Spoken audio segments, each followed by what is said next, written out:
Nog in stilte hoor ek hoe die son opkom. Bosveld my sang sag, soos 'n kombus oor die grond. Die rooi bokkies skrik nog van my voetstap in die sand. En die wind fluister stories van 'n wilde wyd oop land. Dis net ek en die aarde onder my,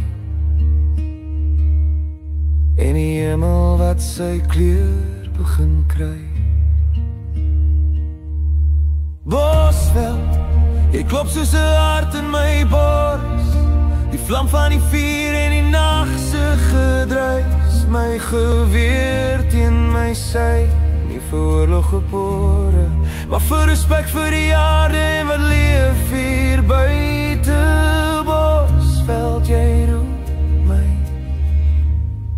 jy roep my huis toe. Onder marula bome waar die skadu lank lê, hoor ek die kreet van 'n arend oor die vlakte skree.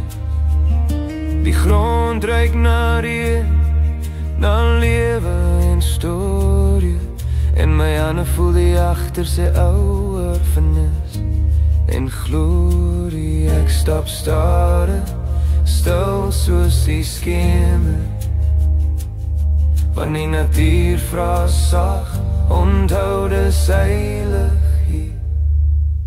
Bosveld, ek klop soos 'n hart in my bors.